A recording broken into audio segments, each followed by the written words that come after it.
संविधान तैयार करो।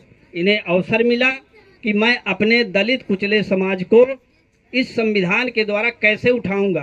तब इन्होंने नियम बनाया कि पिछड़ा वर्ग, हरिजन, आदिवासी, इनके लिए विशेष सुविधाएं रखी गई ताकि जब हमारा ये प्रजातंत्र चले तो जहाँ भी शासकीय नौकरी हो, किसानों के लिए हो, अन्य किसी भी नागरिकों के लिए हो, सब सुविधाएं सबसे पहले इनको मिले, उनमें रिजर्वेशन मिले। उसी के तहत सन 1950 में जब राजाओं से हमारा देश मुक्त हुआ, अंग्रेजों से मुक्त हुआ, तो छोटे छोटे राज्य बने। उन छोटे छोटे राज्यों में एक राज्य हमारा था विंध्य प्रदेश। उस समय विंध्य प्रदेश में 7 जिले हुआ करते थे।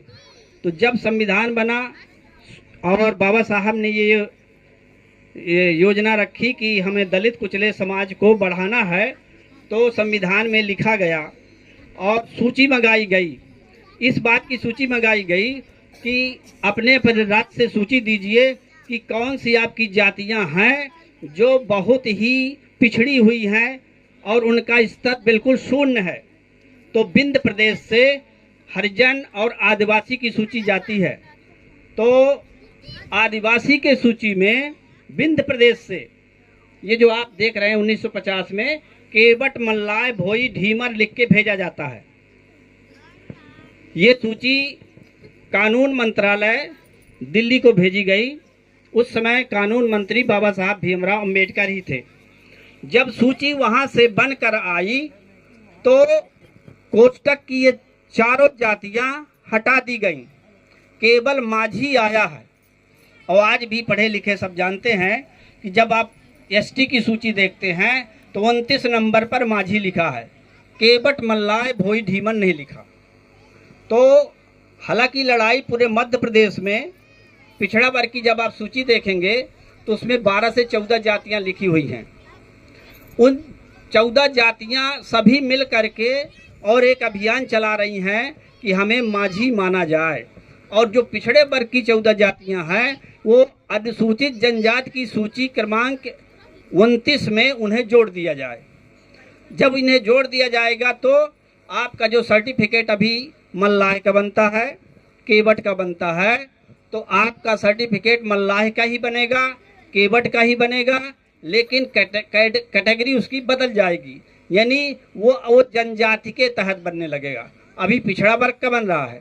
तो जब जनजाति का बनेगा तो जो लड़का 12वीं पास कर लेगा, MSc, BSc, B.Ed कुछ भी कर लेगा, तो उसे आसानी से नौकरी मिल जाएगी, क्योंकि उसमें कंपटीशन कम है।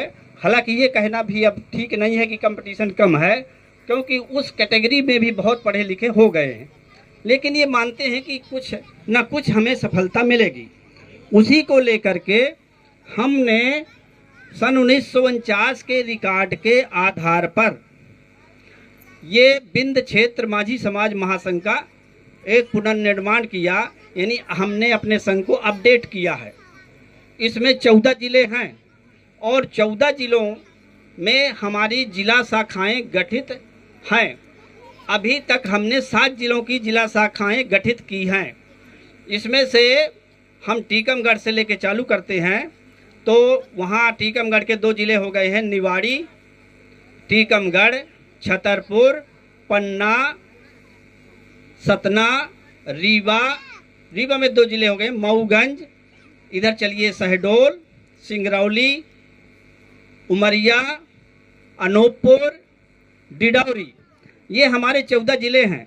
अभी तक हमारी जो जिला शाखाएं गठित हो गई हैं उनके नाम मैं आपको बता रहा हूँ।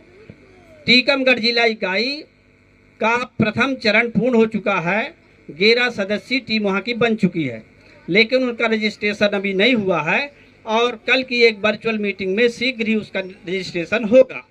इसके बाद छतरपुर जिला कार्यकारिणी हमारी कंप्लीट है, पन्ना जिला कार्यकारिणी कंप्लीट है, सतना जिला कार्यकारिणी कंप्लीट है, रीवा जिला कार्यकारिणी हमारी कंप्लीट है, अनूपपुर जिला कार्यकारिणी कंप्लीट है और शहडोल जिला कार्यकारिणी का लगभग ये कहेंगे 70% काम उसका भी पूरा है।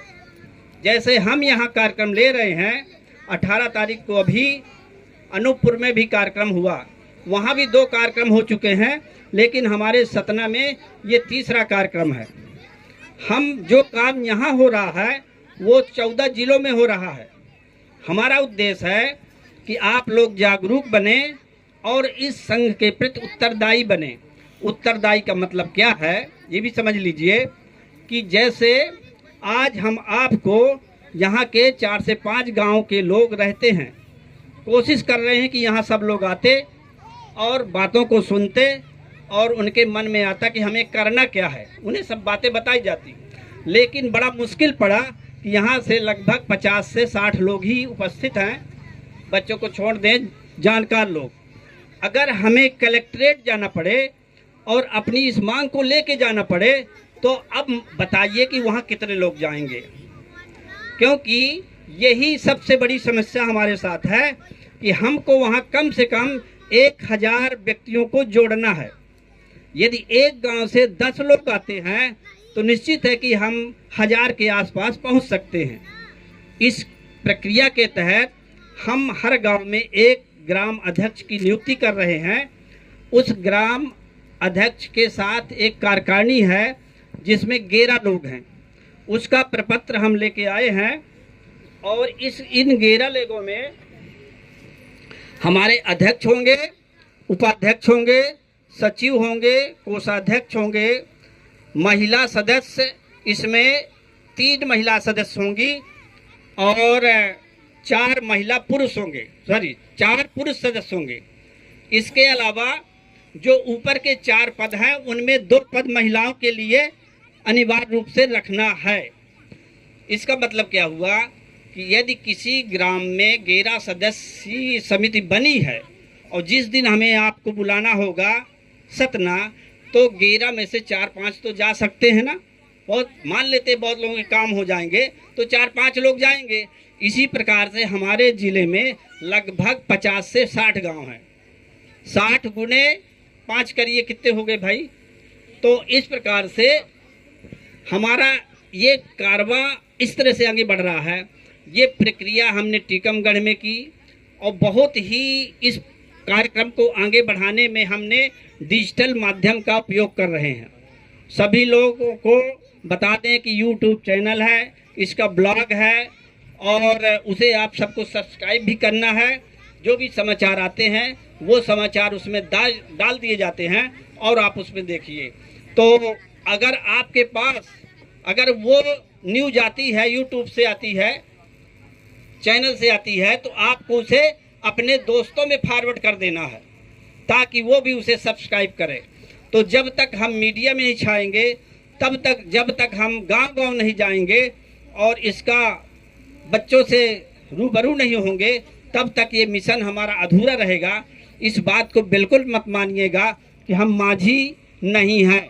हमें हर हालत में माझी बताना है। हमारे वक्तव्य बहुत हैं, इस संबंध में भी बात करेंगे, लेकिन मैं यही कहूँगा कि हर गांव में आप लोग जिला कार्यकारिणी का गठन करिए। ब्लॉक कार्यकारिणी का भी गठन करना है। एक ब्लॉक अध्यक्ष होगा, जिस प्रकार से जिले का एक अध्यक्ष होगा है, उसी प्रकार से ब्लॉक का एक अध्यक्ष है, उसी तरह से ग्राम का एक अध्यक्ष होगा। इन सब की कार्यकारिणी होगी।